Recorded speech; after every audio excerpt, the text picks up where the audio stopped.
Everybody, welcome back to the channel. Tonight I'm working on a new table for our new camper. We're a family that loves to camp. We recently just purchased our first hard-sided camper. It's a 15-foot Coleman. Our other camper was a pop-up that I had completely remodeled. That was sometime before I actually had the channel, or I probably would have had all that on. But one of the things we noticed, we camped in it immediately after we bought it, so it gave us a good chance to kind of look at some of the things that we needed to address. One of the other things that I need to address is there's a busted water heater in the camper. I am going to replace that. I will videotape that for anybody who wants to watch that video or might have a similar problem at home. But the issue we found with the table was the way that the camper is laid out. It's small because of it being a 15-foot. We do have a small bathroom. There's 2 bunks outside of the bathroom, our kitchen area, and then our dining area. And that part folds down, the table folds down to make the full-size or queen-size bed, whatever's in it. But we noticed right off the bat how bowed out the table is. It's laminated to look like the kitchen is, and I'm also going to have some footage where I'm inside of the camper, so you'll kind of see everything. But the table is just so bowed. I'm assuming that it probably stayed in the low position most of the time without the leg support under it, and people might have stored stuff on it. But just the MDF over time has bowed drastically. If either one of these 1x2s is fairly straight, I'll kind of get a straight edge on here to see. But you can see how bowed out it is. So what I wanted to do, and I talked to my wife, I said, I'm not quite sure that there's any other 3/4 or 1-inch material that I could use that would be sufficient and not do the exact same thing over time. So what I decided to do was a lot of things that we've been doing in some recent renovations for our customers is utilizing the butcher block that is starting to kind of pop up at most of the home improvement stores. So I decided, I told her, this MDF is quite heavy. Honestly, the butcher block's probably not a lot different in weight than what this is, because that's birch and it's just not overly heavy. But I told her the way that the grain is, I think it would make a pretty table for the inside of the camper and not detract from the look, but also be a lot stronger than what this MDF is to sleep on, and it would stay more probably wouldn't even bow at all or stay pretty flat over time. So the only modification I'm going to have to make inside of the camper, and that's what the 1x2 is for, is the lip that this table sets on when you drop it down. Which, like I said, once I'm kind of in the camper, we can look at a lot more of those things up close. But I'm going to take the table and trace it on my piece of butcher block. They have wider butcher block that would have been up to this size. This table, I believe, is right at 29 inches wide. My butcher block section is only 25 inches wide. I looked at buying some wider butcher block. We've used some wider sections before in islands and stuff, but I didn't want to jump to the additional cost because it was about an additional $150 to get an island section. That piece was expensive enough on its own. It was about $109 at Home Depot, for anybody who's wondering. So I kind of talked to my wife with the additional 4 inches that were lacking to make the width of this table, and I pulled some measurements in the camper. You really need the full width to fully support where the bed and the cushions are at. But I didn't want, this takes up a lot of room in the dinette area, and I told her I liked it being a little bit narrower for inside of the camper with using the 25-inch top. So what I think we're going to do is, I have another remnant piece that will be wide enough to make a 4-inch filler block, and I think I'm going to cut it and stain it to match what I'm going to do to the top, and I'm going to keep it in the camper so that when we drop the bed down, I'll pull it out, place it in, and it gives me my full 29 inches of width. But also I still have my little bit smaller table that makes us a little bit more room when the table's in the up position. So that's what we're going after. I'm going to get this piece of butcher block unwrapped, get some templates traced on, or use the table as a template and trace on it, and get to making it for our new table. So hang.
Alright everybody, so there you have it. That is the table that I redid.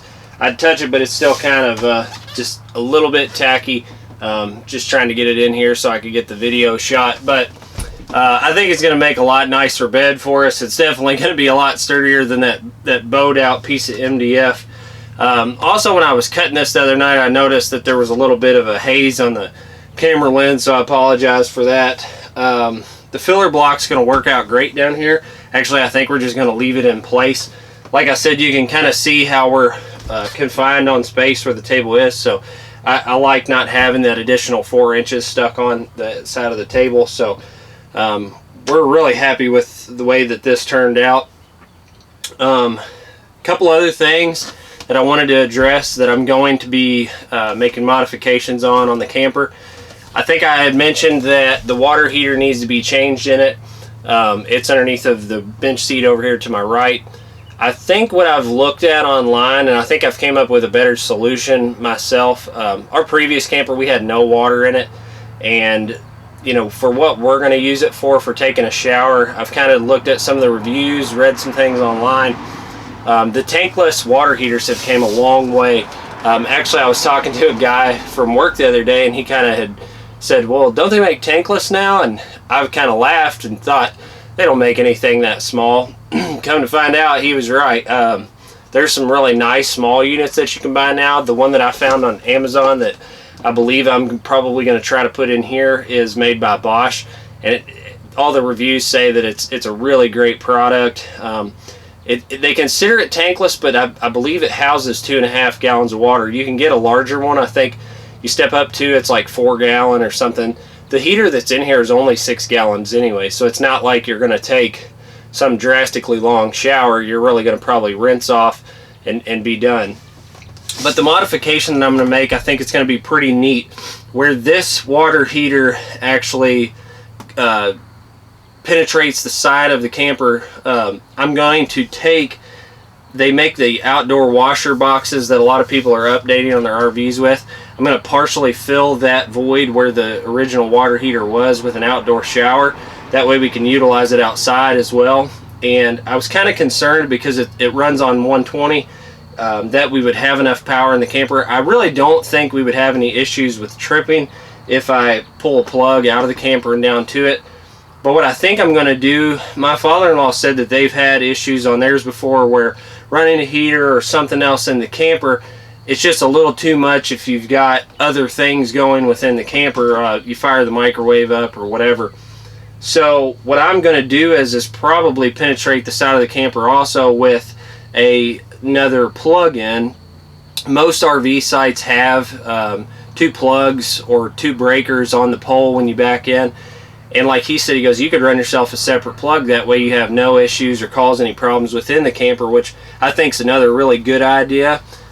For the amount of times that we're going to probably use the shower, I don't know. I mean, I can't see using it a whole lot to where running an additional plug if we needed to you know, we were staying somewhere for a long weekend or something and having the water heated up and available. But I figured too, it just give us another, I'm probably going to make like a 4-plug box underneath of the bench seat over here. That way if we needed an additional individual power source within the camper, somebody's got some bass going, sorry about that.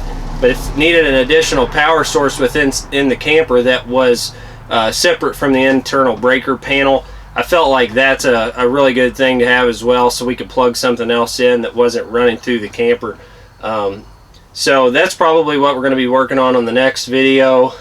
We've got a few trips coming up. I also have a wedding coming up, so we've been crazy busy.